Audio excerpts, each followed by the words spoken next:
Hello, geeks, once again. I hope you're doing well. I wanted to take a look at a couple of these Superman books. I teased one of them in a short I did, I think, a couple of weeks ago. Haven't been keeping my regular video schedule. Lately, it's summertime, and I've been doing a lot of things outdoors. But the comics never stop. So this one, Superman No Limits, I found this at Second and Charles. This is an old one. I don't know when it was published. I know the comics were from the late 90s, I think, really like 98, 99. Got a lot of stories in here that were written by Jeff Loeb. This is apparently the post Lex Luthor as president era. I liked most of the comics that were collected in this.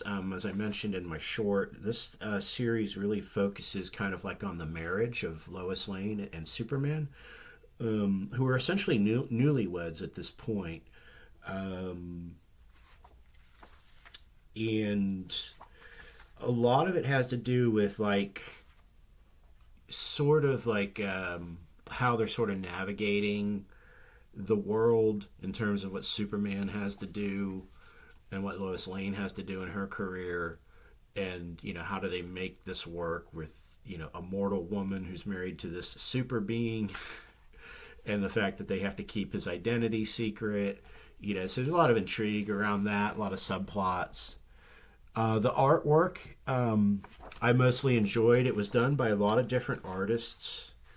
We got some good Titanic battles in this one, which is what you want from a Superman comic, because Superman is more or less invincible.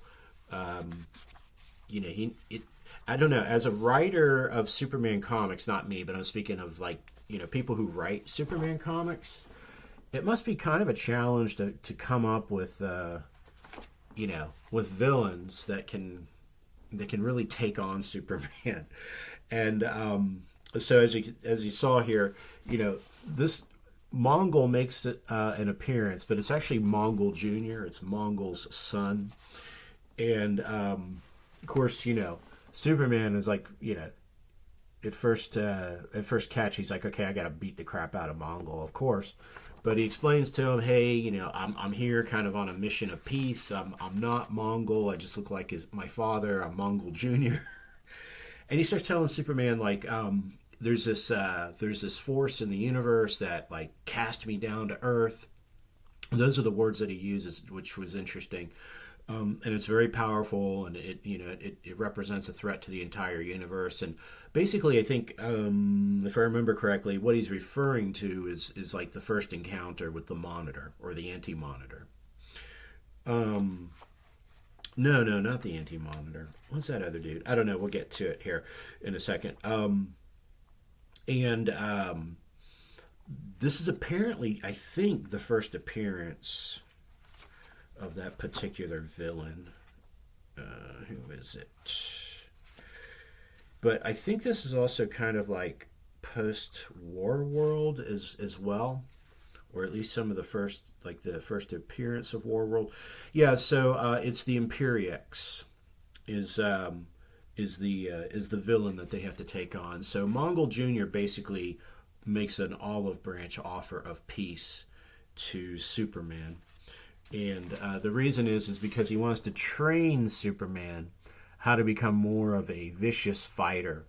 He thinks that Superman is too much of a Boy Scout. He needs to kind of take the gloves off because he wants Superman to help him take on Imperiex, Destroyer of Galaxies.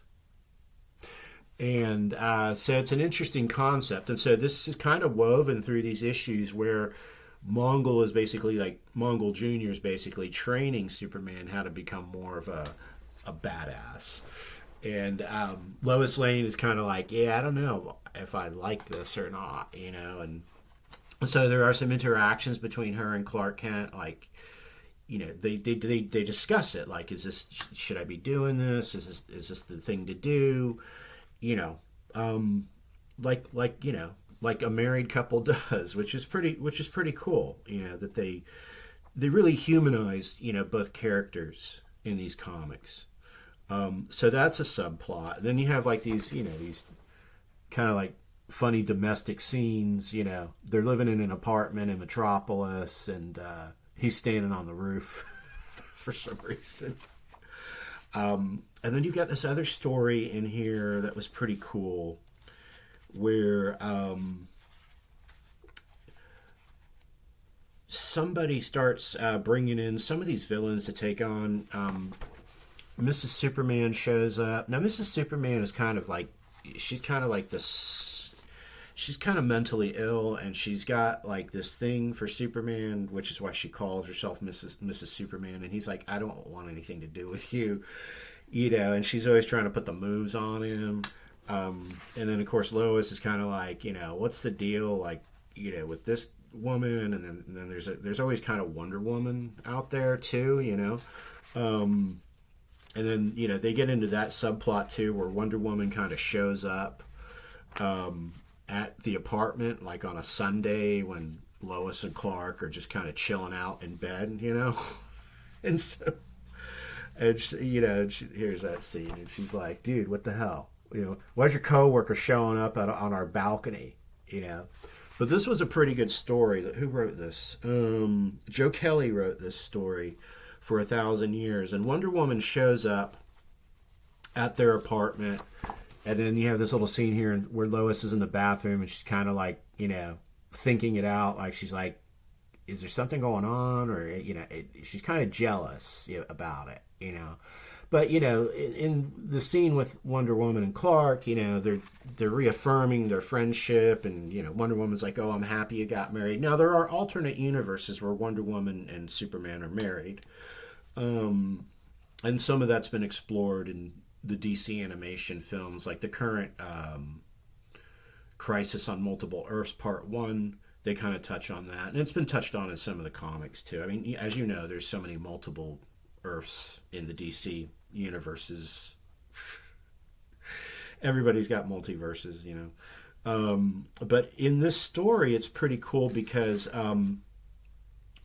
both Wonder Woman and Superman get teleported to Valhalla.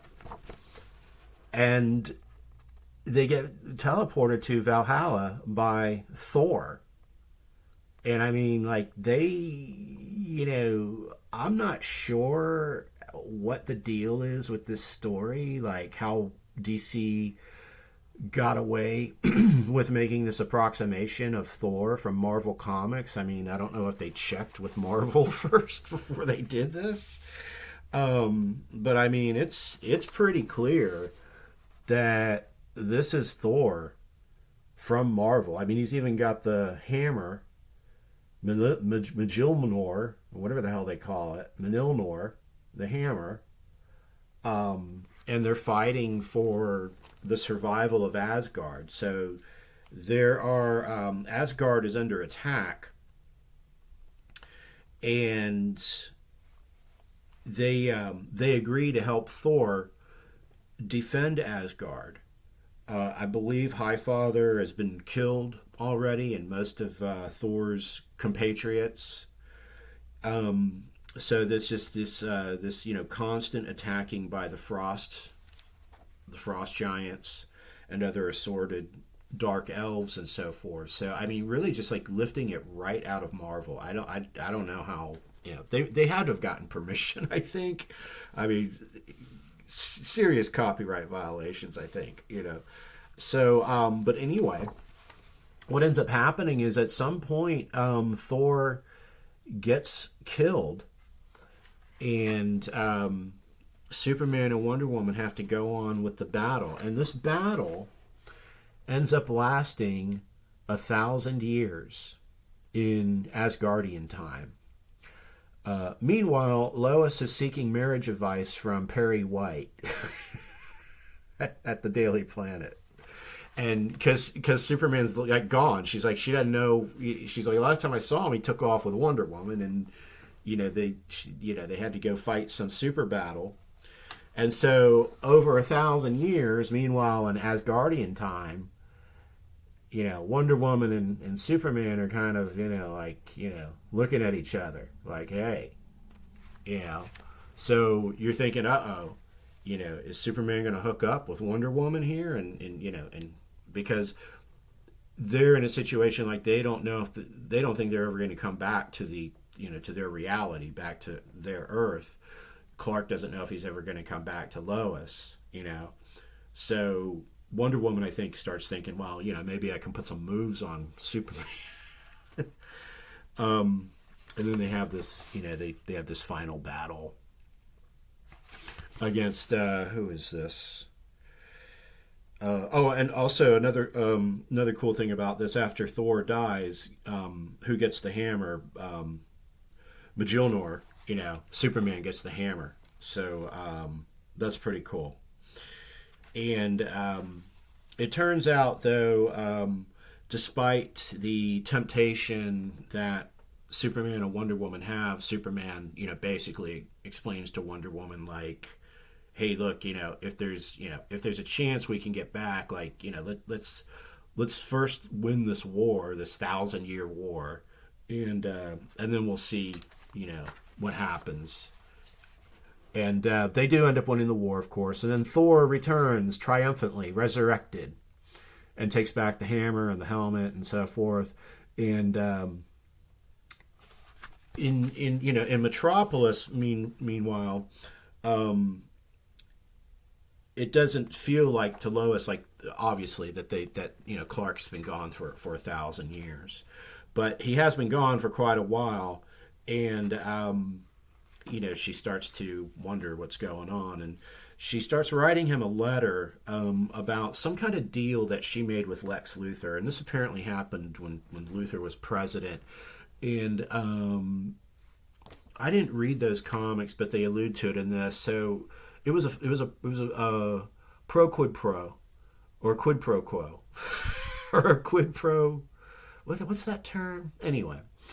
So basically, scratch my back, I'll scratch yours. So Luthor made some kind of deal with Lois to do something for her. I think it had something to do with saving Clark at some point.